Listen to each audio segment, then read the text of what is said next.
Hello, I'm Andrew Gentile. And I'm Arianna. And you're listening to Behind the Flicks. This show is all about me sharing as many facts as I know about filmmaking and directors and behind-the-scenes info about movies and whatnot to Arianna. And you'll join us for the ride. Viewers, listeners, we got a treat for you this episode. Our guest today is an incredibly talented illustrator and a titan in the field of animation who works as a compositor for Baby Shark's Big Show, which airs on Nickelodeon and streams on Amazon Prime. You can find his work on Coish, myportfolio.com. That's PCOISH.myportfolio.com. Please welcome the wonderful Peter Coish. Peter, how are you, sir?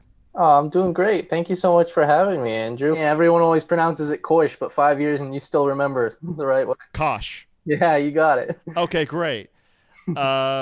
I remember you so much from high school, and I'll get into that in just a moment. But first, I want to ask you some questions, Peter. Of course, yeah. What do you got?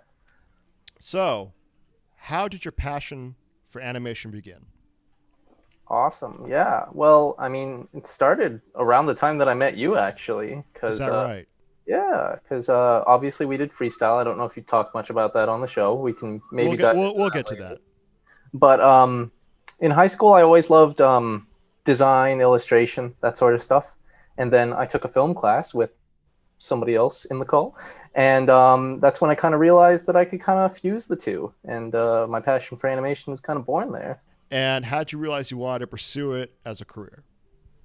Well, it definitely is a little bit easier to get a job in animation than illustration, I'd argue. Especially the city that I'm in, Vancouver, is really well known for the animation industry. Really?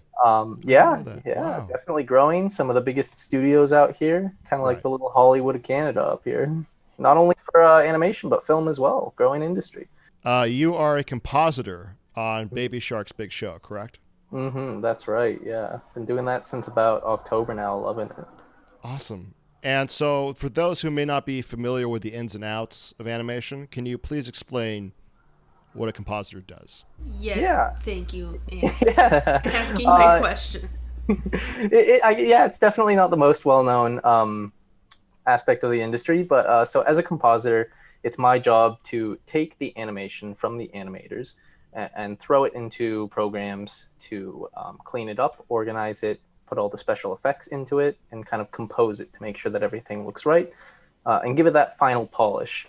Where a lot of people might think that the editor would do that, in animation, it's the compositor's job, and then everything that I finish up and polish gets sent to the editor, who just kind of stitches it all up together.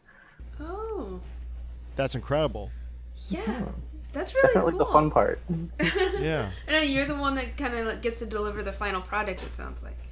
Well, yeah. So, once I give it kind of the final look treatment, I'll hand it off to the editor, and then they'll hand it off to Nickelodeon or whoever. That's awesome. How many do you usually do? Like a whole episode by yourself, or do you have like portions? No. When I started, it was just 3 of us on the team. So it was 3 of us handling an episode at a time. Now we're about 12 people. We split that up about 2 episodes at a time. So we are going to get to your review, Arianna. But first I want to address freestyle, which Peter already talked about a bit. Yeah, what the heck are you talking about, freestyle? The only freestyle I know is like rap battles. Well, freestyle wow. I'm out of it.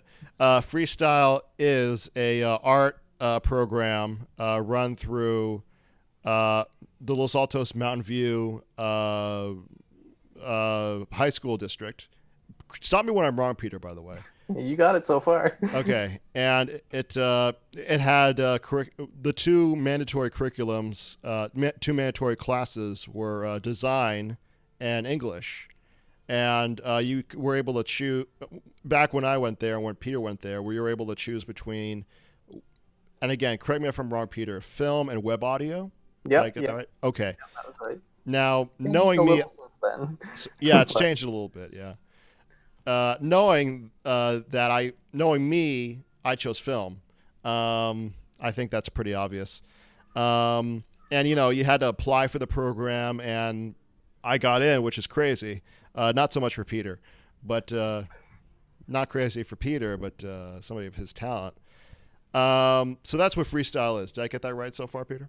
Yeah. I mean, it was super fun. Basically, we just it was an outlet to kind of take half of your classes at the regular high school, and then you took 3 classes over at Freestyle. So half your day was spent over there, kind of focusing more on digital media and arts. Oh, okay. Wow. And remind me what high school you guys went to? I went, well, it was run through a district, and so I went to Los Altos High School. Peter, you went to Mountain View, right? Yeah, I went to Mountain View High School, and so those 2 schools both funneled into Freestyle Academy as kind of a separate school. Yeah. Wow, I'm just because I was in the Campbell Union School District, so I think it was a separate one from you guys, and we never heard about programs like that. I mean, after you, like maybe in your senior year, you could apply to take college courses, like away from school. But they were just college courses. There wasn't like an official program that focused like an area of study that was like offered to us there. So I'm hearing about this. I'm like, this is so cool. It really was. It should be everywhere. It's such an exciting opportunity that you definitely don't get everywhere. No, especially focusing on things like media or digital arts or films. Like, there's plenty of interest in that. Like, especially around the Bay Area. So they should be at more schools. Peter, I gotta say, and this is my memory of it. They made you work at Freestyle, right? Oh yeah. It was no easy chore sometimes. Yeah. Like 2 films a quarter plus, like that's like 8. I'm terrible at math. 8 films a year, each school year, right? And on top of that, other classes, Yeah, that was just the one, yeah. Yeah, exactly. So this is something I gotta get off my chest to you, Peter. Oh boy, I'm ready. You're ready? Okay. Oh boy, let me have it. It's a little big. This is gonna be a little serious. It's a personal story. At the end of the summer, before I went into my junior year of high school, I checked into the psychiatric hospital. And so I was there for about 10 days. And at the same time, I was supposed to start freestyle. But then I checked, and then thankfully I got better. I checked out after the 10 days were up. And I wanted more time to transition from the hospital to high school. But I had to start as soon as possible so I wouldn't lose my spot in the program at freestyle. So I went right into freestyle like 3 days after I got out of the hospital. And I gotta say, I was pretty scared because my mind was still in the hospital and not on filmmaking and freestyle. But I remember that one of the members of the very first group that I was assigned to at Freestyle was you, Peter. Yeah. Oh. And what I remember is that you were always so kind and so polite and made me feel welcome. And I was still a little scared because, I just gone out of the hospital. And so you were a huge influence in my life, and you were really kind and always so nice to me and polite. And really kudos to you, man. Thank you so much. You were really you were really always so nice to me, and thank you. Thank you. So, yeah. I remember that first little film project that we did together. That's right. Yeah, a little scavenger hunt. Yeah, that's right.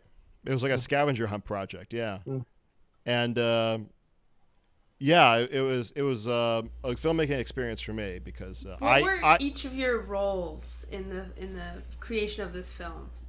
In terms of me, it was the first time holding the film camera. Oh, is that right? Yeah, well, I was always a little bit into photography, but they just kind of set us up with a little DSLR, put us into groups, gave us a list of different random items around campus. And, that's right. Just told us to go get some rough footage of them, just to practice, I guess, different framing techniques and stuff. Yeah. Wow. Okay. What about you, Andrew? Well, I acted in it a little bit. I was an editor. I was still learning a lot about editing. I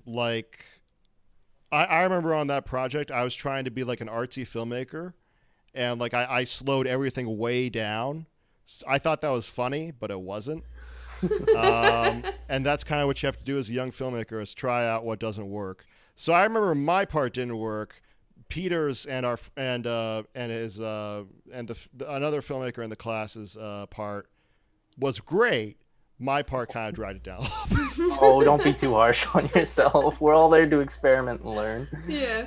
Well, also what I was going to say was that I always remember you being incredibly talented. Like whenever we got a screen in our class, your animations, your films would start, and I feel like they would absolutely stop the show. You know, in terms of quality and how consistently good your films were, you were probably the best filmmaker in that class. Oh. And to this day, the quality of your films pushed me to do better as a filmmaker. Oh, thank you, Andrew. Sure thing. I told him I don't know how I'm gonna handle his flattery before we started. Getting very flustered over here. Smiling's a good place to start. There we go. Yeah. There we go. All right. Now that we've got that out of the way, Arianna. Oh, I still have a review to do. Can we please get a review of this episode's film? This episode's film is Spider-Man Into the Spider-Verse, the recent animation released by Marvel. It was... I absolutely loved it. Rewatching it the second time made me fall in love with it more. Because I remember the first time thinking like, oh, it's like a different take on Spider-Man. It's cute. It's funny. The animation is amazing. But it just kind of felt like another Spider-Man story the first time I watched it. But watching it the second time around, seeing how much focus they put into the music and the visuals and just the playful storytelling with having so many different characters in it, it made me have more respect for it. And it was just as enjoyable to watch the second time as the first time. So I really loved the movie. I thought it ended up really well. I would give this one an A. That's Wonderful. Awesome. Fantastic. You'll love to hear it. Yeah. Right. It deserves it. It deserves it. The music, Definitely. I think, it did win Best Picture. got it that extra grade in there. It did win Best Animated Film of the Year. Yeah. That's right. Yeah. If I can give it away, I think they better give it away. Oh, sorry. I was just gonna say, just to clear up real quick. Produced by Sony.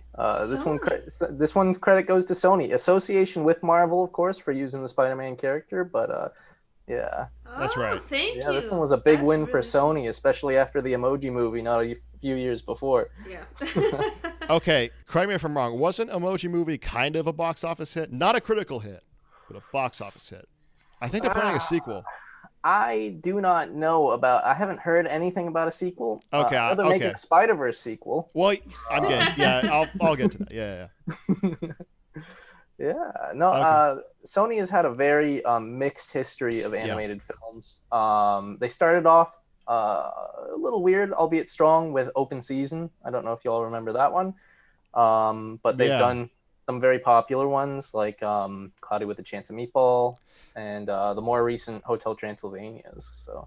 Oh. And then just recently they did Mitchell's versus the Machines, which took a lot of inspiration from Spider-Verse. Definitely worth a watch. All right.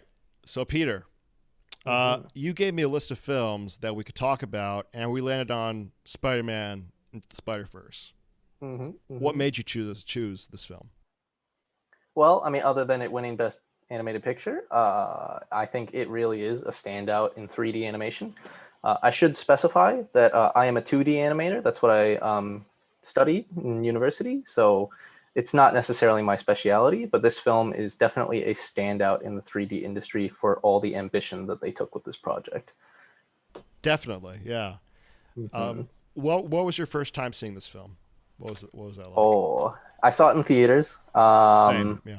When I was still studying, before I was working in the industry, my manager of a little retail store that I worked for, who knew I was studying animation, really wanted to be there with me to watch my experience to watching the movie for the first time. So he got me and my roommate, who was also studying animation with me, tickets, and we all went and watched it, the three of us. And it was wonderful. I was blown away. I loved all the new little tricks and stuff. And yeah. Wow. I didn't get a chance to see this movie in 3D. Did you see it in 3D? In 3D, no. I don't really go for that stuff as much anymore. It was fun back in the day, but I kind of like to see things, I guess, a little bit more how it was meant to be viewed first. Yeah. Okay. I looked this film up on Wikipedia, and apparently the filmmakers wanted it to be viewed in 3D. So Oh, did they? Wow, I didn't know that. This film, yeah, Dang. Well, yeah. got me there. See, I was So just. I saw it with Arianna, so I didn't see it in 3D either. So no judgment here. I so you said it was like a standout in 3D animation. Like why? Why? What is it? Why is this separate from other films? Yeah, well, there's a bunch of different tricks, like I've mentioned a couple times, that they kind of put into it to make it feel like a different kind of 3D animation. The main goal with the film was to really kind of make it feel like you're stepping into a comic book, which, films have tried in the past. You've got like 2003's Hulk, which didn't really pull it off that well. No, everybody's wanted to do it, Marvel especially. I don't think anyone really nailed it until this film. A couple of the things that they did, these will definitely lead into bigger discussion topics later, but depth of field, the way that they do smears, Kirby dots, for example, scattered throughout the film. Yeah, I saw that, and it made me like wonder, because I don't really understand, the differences in animation styles or what it takes to like create a certain type of image. But when I was seeing it on my in 2D, and if you're focused on the character, they're clear, and then if you kind of look around them, sometimes it almost looks like there's 3D imprints of the other characters, and they look kind of fuzzy. And I had this like flash through my mind, like that seems lazy to me, but it's actually a really special technique that they did for the 3D animation, I'm guessing. Yeah. So, like for example, one thing that this movie does, that they innovated a whole new system just to render, like I mentioned, is the depth of field. As a filmmaker, Andrew, I'm sure you're well aware of the term, and obviously, the farther something away from the camera is, the blurry it'll be, depending on the lens what you the depth use. is. Yeah, and the lens you use. Obviously, in live action. In live action, of course. And so we're trying to mimic that in animation, but they didn't want this to feel like live action or to mimic other animated films. So rather than have any depth of field whatsoever, they created a software program that what it did was it registered when something was further away from the camera. And rather than blur those elements, it takes their color values and it separates them a little bit, as if it looks like it's a misprint on CMYK comic book paper. Wow. That's blowing my mind a little bit, because I seriously thought that, and that's wow. It almost looks like an artifact of an old red and blue 3D film. Yeah, that's exactly what it looks like. But you're right, it creates like an ambiance to what you're seeing. Very very comic booky. Okay, so you will have to explain later on the terms because of animation, because not only are our listeners not probably familiar with a lot of what you're talking about, I'm not familiar with a lot of what you're talking about. Definitely. Sorry, I'm just no. You're doing great. I just want to make sure I learn. Definitely. Well, that's what I'm here for. I'm just constantly surrounded by these terms. So if I ever say something, you're like, "No, you're doing great." Just stop me right there, and I'll be happy to explain. Okay. Awesome. Because this is really fascinating. Absolutely. I'm like Andrew. I don't know anything about it, but yeah, but that's one of the reasons I love the film, because of all the different stuff that I keep saying that they innovated for this film. Absolutely. Yeah. Like another fun one, motion blur is another term I'm sure you're familiar with. Depending on the frame rate that the camera captures stuff, if something's moving really fast, it might capture an image blurry, like it's a smear. In animation, we can add effects. It would probably be my job to add motion blur to something, but it's as a compositor. Yeah, exactly, as a compositor. But it's artificial, so it's not exactly the same. They decided that motion blur didn't really suit the needs of the look they were going for in this film. So what they did was, which is growing more popular in 3D animation, is they adopted a 2D animation technique called smearing. So if you were to think about classic SpongeBob, for example, if a character's spinning around really fast, you might just see loose shapes and like a million eyes for a couple frames. Or I'm sure you've seen a couple of paused frames on cartoon. where it looks like there's two of them or something. That is a 2D animator's way of recreating motion blur called a smear. So rather than having motion blur like you would in live action cinema for 3D, they went ahead and they animated smears into the 3D space of the Spider-Verse. And could you explain that a little further? Animating the smears, like Yeah, sure. So contorting the models, stretching them out, or oh, I see. Yeah, where if you were to add motion blur, I might need to take a couple of steps back to make a step forward here. Sorry. No. It's totally okay. When you're animating a character, for example, you have keyframes, what we call, which is the individual kind of positions of something's here, now it's here, now it's here. So in the program, a model will only exist in a space where you tell it to. Meanwhile, in real life, if you're capturing something on film or on camera, something's actually moving through that real life space. But in a computer simulation, in the animation, something is here, and then it's here, and then it's here. So because you don't have that natural in-between that you would in real life, you can't as effectively create motion blur, which is why Right. smearing is a tactic used to mimic it. Right. So what you're saying, okay, can I kind of break it down a little bit? Yeah, definitely. Okay. So in animation, okay, let's say hand-drawn animation, right? Sure. So there's keyframes, and then there are the in-betweens. Yes. So yeah. what you're saying is that, and what I've learned is that in hand-drawn animation is that you draw the keyframes, like the main positions that each character goes from. For example, somebody walking, picking up a pencil, then getting up and walking again. Am Exactly. I right? So yeah. And so in between is that movement that of him, like, so you start here. This is the one keyframe. Then you go to here, which is him picking up the pencil, and then him walking away. So in between is that motion, and that was all have to be animated. Yeah. So they Drawn. have That's sometimes in some studios that is a whole job on its own. It's called being an in-betweener. Yeah. It's a great starting position if you're looking to get into the industry, and it's also very exhausting. Yeah. An in-betweener. Mm-hmm. So should I just dive into what facts I have prepared? Yeah, Yes. I'd love to hear some fun facts. In November 2014, Sony Pictures computers were hacked by a pro-North Korean group who identified themselves as, quote, the Guardians of Peace, unquote. As a side note, the main motivation for the hacking was that the group wanted Sony Pictures to cancel the release of their upcoming film, The Interview, a comedy about a plot to assassinate Kim Jong-un. Due to the hacking, plans for upcoming Sony Pictures films were leaked. One of those films ended up being Spider-Man Into the Spider-Verse. Wow. Arianna, Peter, let's learn about the creation of this installment in the Spider-Man franchise. That's wild. I had no idea. I remember the controversy over The Interview, but Yeah.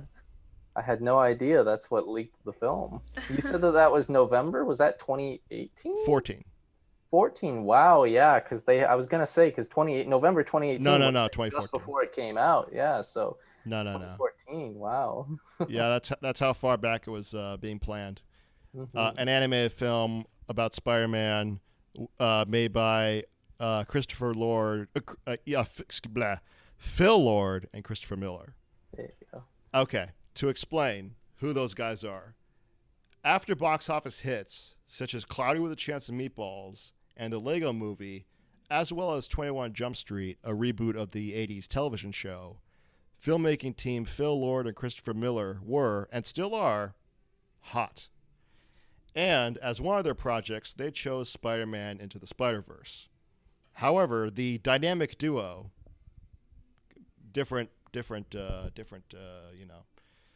DC, Marvel, dynamic duo.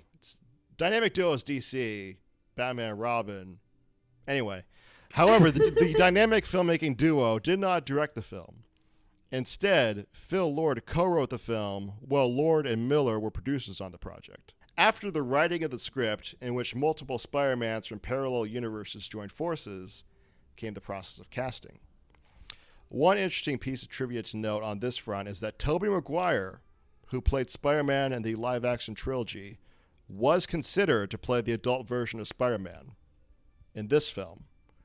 However, the idea was dropped so as to not confuse audiences. Thoughts on that? Do you think it's a missed opportunity? Do you think it makes sense? I think it would have made sense. I will say I'm happy with the way that it turned out. I think we got some great vocal talent in the movie already. I can understand the thoughts behind causing some confusion. And hey, if you felt like you missed out or were robbed because we didn't get that, I have heard some rumors that Tobey Maguire and Andrew Garfield will be reprising their Spider-Man roles in an upcoming live-action Marvel movie. Is that right? So I have heard rumors, don't hold me to this, that they will be reprising their roles as Spider-Mans in Doctor Strange Multiverse of Madness. So we got some more multiverse topics there. So that would make sense to dive into those kind of Spider-Man worlds. You heard it here first from Peter Coish. Oh, boy. Deadline Hollywood. Variety. You can quote Peter Coish as saying that Andrew Garfield and Tobey Maguire will be in Doctor Strange. Great. This is how I lose it all, Andrew. This is how you lose it all. And you can sue him for no. No, I'm sorry. Okay. I'm sorry, Arianna. What were your thoughts on Tobey Maguire? Oh, as I was watching it, I ached for it a little bit, Same. because they have so many. But at the same time, I do think if you were to play one of the roles, something would have been lost, because that would mean that he is one of those versus it's just animated version, right? Right. That means he either dies or he grows up and kind of becomes half-assed Spider-Man. Right. And I wouldn't want either of those to be a storyline. So I'm glad that he wasn't one of the characters, but it would have been nice for a little something to reference him. That's true. Yeah. Oh, he was definitely referenced. Well, that's true. Okay. Oh, there's a scene right in the beginning of the movie where he says, "And I did that," and it plays through. They reanimated the scene where he's being a, pardon my language, douchebag in the movie, where he's like hitting on chicks and going through his emo phase. Yeah. Shoot, I missed that one. The third one, yeah, Spider-Man. I saw the cafe one where it shows him getting Mary Jane out of the way with the car coming through the window. I remember seeing that one because it's a frame for frame the same as the live action movie. Mm-hmm. But I missed the emo one from Spider-Man 3. Peter, this is an important question to ask you. Sound, voice talent. How does that contribute to animation? Does it contribute to animation? A good vocal performance can honestly make or break a film. Casting the right character, making sure that the voice fits the actual character themselves. It's up to the animators to make the lip sync work. But if you just got a character that doesn't look like they fit a character, then that's a casting problem. I think that the Spider-Verse cast was great. You got Nicolas Cage, you got John Mulaney in there, some really fun, more popular voice actors, and I think that they all did an outstanding job and really helped bring the film together.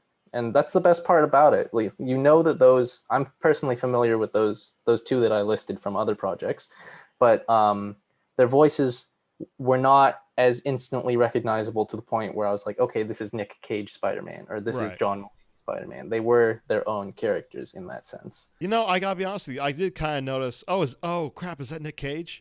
I did notice that a little bit, but that added to it for me. So I totally get your point. Yeah. Yeah. I'm on board with that one as well. It's nice when you don't have somebody who's instantly recognizable, I guess, in characters like these that become quite iconic on their own. So it's nice to have a fresh voice to kind of help set that up instead of just having somebody you already know attached to it. Mm-hmm. But I agree with Andrew that having Nick Cage just voice one of the Spider-Mans, it's yes. Speaking of voices. I'm surprised I didn't mention yet Penny Parker, the anime Spider-Man. from the movie, voiced by the lovely Kimiko Glenn, is the voice of Baby Shark on Baby Shark's Big Show. No kidding. Gosh. Yeah. That's crazy. It So all ties together. I get to hear that voice all the time. And I didn't actually know once I first started working on the show. It was only once I revisited Spider-Man after starting on the show that I was like, is that? No way. And I had to Google. Like, sure enough, that's the voice that's in my ear all day. Oh my gosh. That's insane. Yeah. That's awesome. I love that you recognized it too. Yeah. Oh man, my mind's blown. All right. As we previously talked about, Lord and Miller wanted the film to feel as though the audiences, quote, walked inside a comic book, unquote, as was, of course, covered by Peter and Arianna. So, a 10-second test animation was created. That 10-second test took 2 animators a year to complete. Yeah, that doesn't surprise me. Did I get that wrong, Peter? No. I think that's right. I think that's right. It definitely took them a while. I had 4 years in my mind for some reason. That might have just been total production time. Well, no, for that 10-second test animation. Yeah, for the 10-second thing. Yeah, a whole year, because the look was very important to them on this film. So they definitely took their time refining it. I took a reading the screen class in university, and I was lucky enough to do it in the spring of 2019, right after the film came out. And our teacher, what she does every year is she says, pick a film that was in theaters this past year, and every lesson that we have, which was a different film topic, I will pick something from the movie that you've selected to talk about in regards to our lesson. And so Spider-Verse having just come out, we all chose that, of course. And every week we got a little lesson on another fun fact about Spider-Verse. What a good teacher. Definitely. And so just to tie into what you were talking about the preview, so we had watched that in the class, and it's beautiful. It has definitely really changed since that preview was created, but you can see that the bones are there. Some of the shots, some of the most recognizable shots in the movies stayed the same from that preview. Leap of Faith, most famous shot from the film, I think. Yeah. Straight from that initial kind of test run. Is that right? Mm-hmm. Huh. Wow. Very cool. Makes me want to watch it. It's only 10 seconds. Yeah. Man, Peter's dropping some knowledge tonight. Yeah. Awesome. So, okay, this is going to be boringly familiar to Peter, but this might be something this is kind of something I need to cover with our listeners. The final film ended up being animated, as we mentioned, in a painstaking process. Each drawing in the film was shown at either 12 drawings per second or 24 drawings per second. Just as a reference for listeners, live-action movies are conventionally photographed at 24 frames per second. So, Peter, can you explain further what this means? Like how much labor that goes into that? Definitely. Oh, I planned on talking this before we even started this call, because it's another really interesting thing that they did with this film. So, obviously, frames per second is, again, something that live-action film and animation share, but arguably they mean very different things in the two mediums. Because in film, it's just the rate at which the camera will capture pictures. Meanwhile, in animation, it is the number of frames that you are producing to make the movie. Where film, you just capture the image, and of course, the staging, the lighting, all that important stuff goes into it. Obviously, when it comes to animation, each frame of film is something that you have to make from scratch. So 24 FPS, as you mentioned, is pretty standard. That's how we tend to do it in the animation world. There are rare instances where you might dive into 60 FPS. 60 FPS animation is more FPS frames per second. FPS frames per second, yeah. 60 FPS in animation is definitely much more popular on the video game side of things, because you want the high frame rates there. But there's one little thing that some animators, if there are any listening, might know, and that's that we like to cheat it a little bit. There's this technique that we have in animation called animating on twos, which really just means that instead of animating 24 individual frames per second, we'll animate 12. And what we'll do is we'll show one frame twice So really, we do have 24 frames in that second, but every other frame is the same as the one before it. It's a little way to cheat. It's a little way to save time and money. And it's another little way to kind of make the animation feel a little bit more choppy, a little bit more stylized. It's what people are used to seeing in animation. And it's definitely a technique that they invoked here. And one really fun fact about the movie that I wanted to talk about regarding frame rate was that they purposely used a very low frame rate for this movie to make it feel very choppy and I guess emulate more of a comic book feel.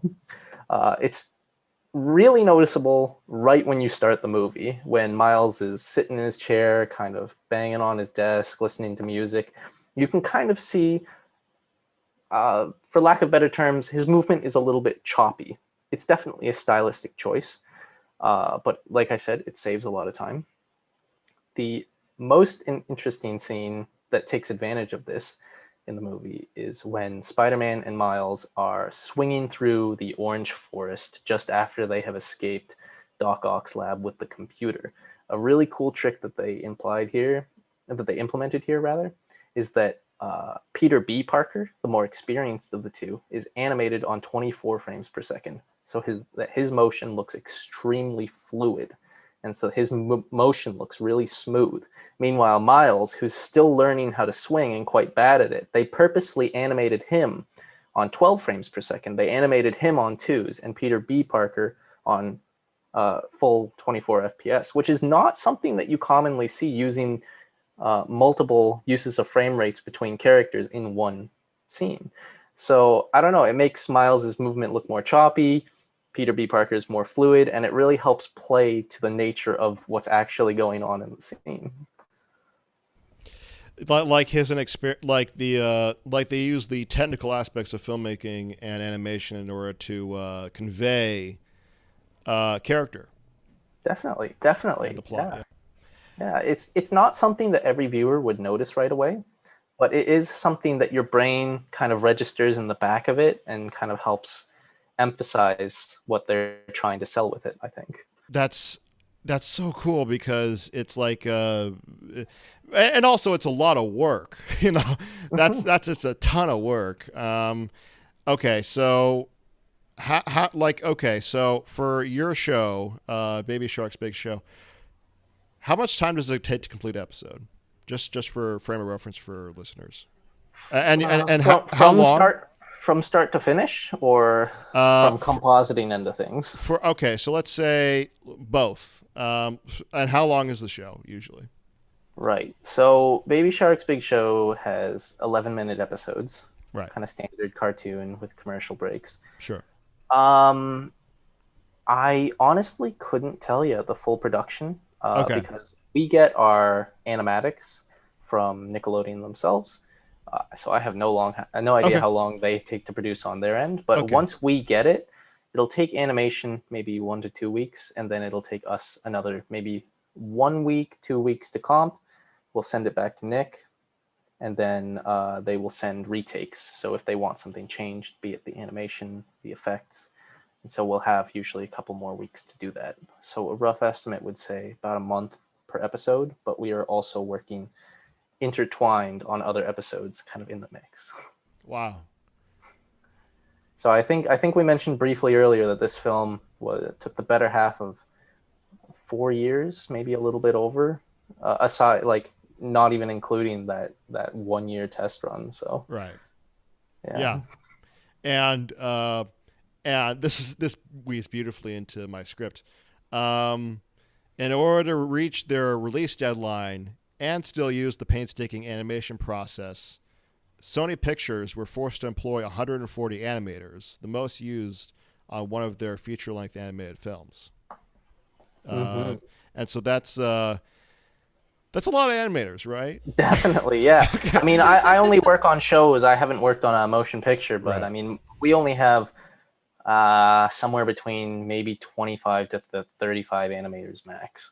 Right. That's for a show. So having over 100, I think it even got up to 170 at one point. They got some part-timers helping out. Is that right? Yeah. I didn't know that. Wow. School me. It's great. I love it. That's a lot of workforce. Yeah, for a yeah. movie. Well, I divide love and conquer, right? Yeah, and it's worth it for the outcome. I mean, it's one of Definitely. a kind. Oh, it paid off. Box office definitely paid off with this film. Yeah. Absolutely. When all was said and done, the film grossed over $300 million at the box office. And Leonard Maltin, one of the most famous critics in history. Peter, you can probably do you know who? I'm assuming you know who Leonard Maltin is. Bold of you to assume, because quite No? frankly, I don't. Okay. Like he's like in the league of like Roger Ebert and no, nothing. Okay. I'm sorry. No, I'm no, gonna no. No. A film critic named Leonard Maltin hailed it as the most spectacular animated film he'd ever seen, and a sequel and spin-off film is in development. So yeah, and so I'm just saying that because it was definitely successful at the box office. By the way, the film was dedicated to Stan Lee and Steve Ditko, the creators of Spider-Man, who both passed away the year it was released. Spider-Man Into the Spider-Verse was released. Inspiration and animation, right? Like Stan Lee and Steve Ditko, they were huge inspirations on so many things, including this film, their art, their work. Peter, what inspires you? Like, what artists and what works have inspired you in terms of your work? In terms of my work, well, at least in the animation industry, I mean, I'm a film lover. It's really that kind of special innovation when a company really pushes something and innovates something new, and I go like, wow, like that's something I've never seen before. Right. Like that's one of the reasons why I love this industry, is because so many people are willing to push the bounds and break records and really kind of take the art one step further every time. As far as what's been a big influence, Spider-Verse has been one. I mean, it's a more recent one that's come out. I mean, I love Pokemon. Pokemon's a pretty big one for me. I love shows like Steven Universe, movies like Song of the Sea. Cartoon Saloon is probably one of my favorite animation studios. They just came out with a new film pretty recently, Wolfwalkers. I don't know if you've heard of that one. Definitely recommend watching that one. Yeah, just kind of seeing the limits be pushed and really innovating new art forms within the medium is what I love to see. Yeah, it keeps everything exciting and relevant. Like it doesn't matter how long you're in the industry. If you're in there, you got something to look forward to. It's constantly developing, right? Definitely, definitely. I mean, look at Pixar, for example, which is arguably one of the staple animation companies for innovation. I mean, look at I love the comparison image of Spike the dog from Toy Story 1 to just that one cat from Toy Story 4, Yeah. just to show how far the technology's gone. What you're saying is that Spike the dog in the first Toy Story, looks like really blocky and not like a dog at all. Meanwhile, Well, that was innovation at the time. That was Exactly. incredible. Well, from today's frame of reference. Meanwhile, Toy Story 4, the cat kind of looks like a cat. Pretty much looks like a cat. Yeah, definitely. Yeah. And just give it another 20 years, Exactly. and we're going to be looking at that cat the same way we look at Spike now. And Exactly. I can't even imagine that, because I think the cat looks so real. Yeah. How are they going to push it so much further to make that look like that? Yeah, eventually it's got to get to the point where it's not really about making something look real anymore. Because I feel like you can only push that so far, right? Exactly. And I think that's another one of the beautiful things about the medium, where there's some companies that really strive for realism. There's other companies like Sony and like Cartoon Saloon that really kind of find their aesthetic and stick to it. Because as much as I love animation that aims for realism and is incredible when it achieves it, animation is something entirely different from the real world, can be something entirely different from the real world. So seeing it pushed in the opposite direction of what's achievable in film is stunning and thrilling. Yeah. I agree. That's what brings me to animated films, to be honest with you. It makes it so exciting and new, no matter what movie it is, Okay, so I've done all my facts. Peter, I want to hear some more. Do you have any All more? right, let's see. Please. I made a little note here. Let's see. Oh my. Let's I'm learning tonight. I like having two gurus.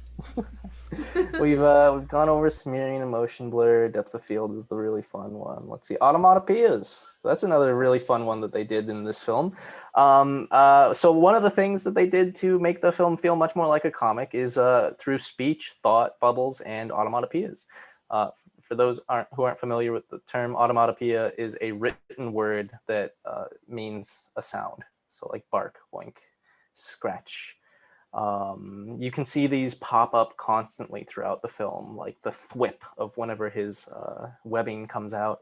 My favorite one that always makes me laugh is as they're escaping Doc Ock's lab, Miles throws a bagel back and it hits somebody in the head. And as it hits somebody in the head, you see in Comic Sans, bagel pop out of their head.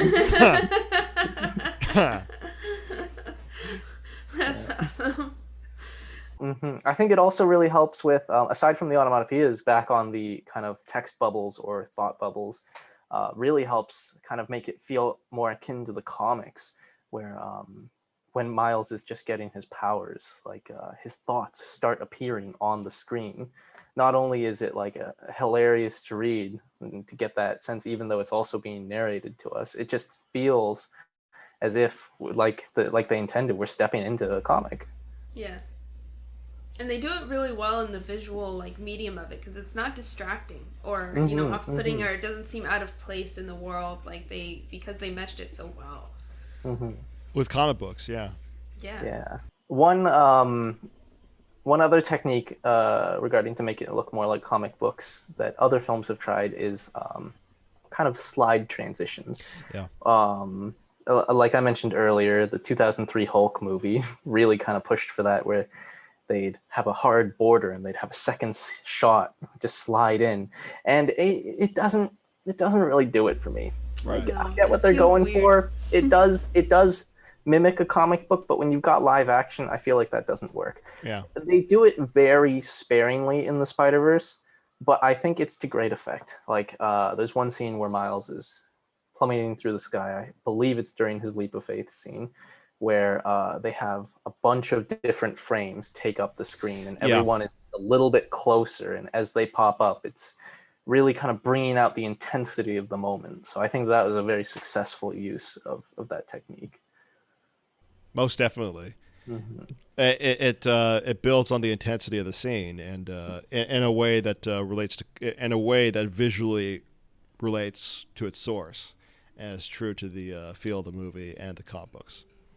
Oh, I wish I brought a little bit more notes. I think we've briefly gone over everything really fun that I wanted to talk about. But one kind of question that I wanted to ask you guys is, if you had to pick your favorite kind of scene from the movie, do you know what it would be? Leap of Faith, as basic as it is. Leap of Faith. I don't think it's basic at all. I think it's great. Good. I mean, I honestly just replay that scene just to get pumped up for things, you know. Yeah, definitely. Definitely the imagery. If I could talk a little bit more about Leap of Faith, for those who might not know what we're talking about, Leap of Faith, when Miles finally takes the jump off the building towards the end of the movie, and we get to see the city skyline upside down. The whole reason it's upside down is because in that moment, they wanted to make Miles feel as though he is ascending into becoming Spider-Man through sense. Falling. So by flipping it upside down, you get something super artistic, as well as that deeper meaning, which is just great. And like I said, that was one of the shots from the kind of test trailer that made it all the way through into the final movie. Wow. Those guys, they knew what they were doing. Absolutely. I mean, they obviously had this is how we want it to feel by the end. It's like they know it's going to hook someone, which the most meaningful part of it is when he overcomes himself, right? So it makes sense that they put a lot of effort into focusing on that, and why it lasted the whole time. Definitely the cinematic climax of the movie. Yeah, really, really, really good. I'd have to. This is gonna sound super weird, but I remember watching it and thinking, the way that they connected the characters, I just instantly fell in love with it. was when Miles sneaks out of his of the house and goes to see his uncle, and he's texting his uncle saying, "I see you." And he looks down at it, and it's him sitting down, and he looks over, and all of a sudden Miles is in the window, like, messing with him.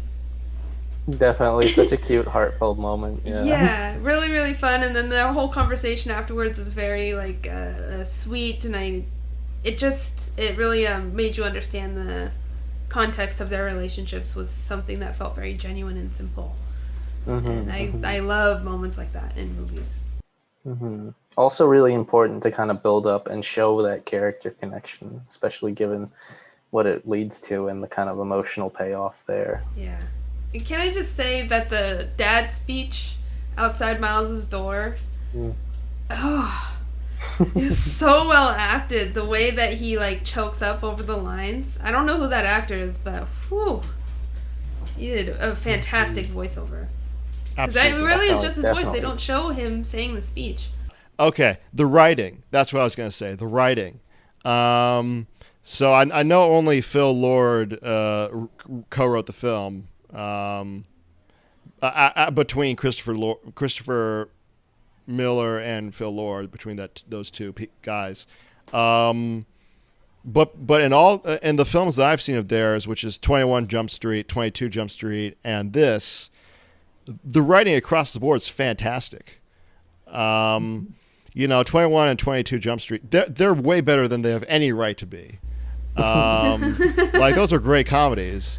Meanwhile, and Spider-Man and the Spider-Verse, and it has both kind of have, like, writing that kind of conveys the point of the film. Like, it has, like, these emotional arcs to the characters, and in 21, 22 Jump Street, you think about the jokes, but there's also arcs in the terms of the characters. In the Spider-Man and the Spider-Verse, you think about the fantastic animation, but there's also emotional arcs to the characters, and that's really good quality in terms of filmmaking. All right, any more closing thoughts? I mean, if you haven't seen the film, go check it out. Definitely worth the what is it? Like, not even 2 hours. Yeah. Oh yeah. So second. Worth the investment of your time. So go check it out if you haven't. And, yeah. Arianna, closing thoughts. I second that one. It is worth every second, and worth the second watch. It's not. It's definitely a film you can watch repeatedly and still get joy out of. So it's that time of year, summertime. Time to watch Spider-Man. Awesome. All right, Peter, what do you have to promote? Oh boy. Well, I've got a personal website if you want to check out, I guess, some of my personal work. I think Andrew tagged it at the beginning. You can check that out. PCOISH.myportfolio.com. Yeah, that's right. Or if you'd like to check out some of my more recent up-to-date work, I am posting on my Instagram. I do a lot of Pokemon stuff over there. So if you like that, good spot for that. And what's your Instagram called? It is called Peeber_Coifish. So PEEBR_KOIFISH. And we'll definitely link to that and the website in the show notes. Yeah. Peter, thanks so much for joining us. Please, please, please come back. Oh, we need you. Well, there's many more films that I'd love to talk about. Absolutely. We need you back, man. You are awesome. You did my job for me. All right. There we go, yeah. Pretty much, yeah. Wow. I mean, I learned so much. You're really in tune with your industry, I can tell. And you love it. So I'm like, it's exciting to hear from you. I really liked everything you had to share with us. Listeners, if you have any comments, questions, or suggestions for future episodes, feel free to shoot us an email at independentcreatorstudios@gmail.com. If you like this episode, please write a review and subscribe to us on iTunes or SoundCloud or YouTube. We'd love to hear your feedback. Behind the Flicks was created by myself and Arianna. I edited this episode. My name is Aaron Gentile. This has been an Independent Creator Studios production.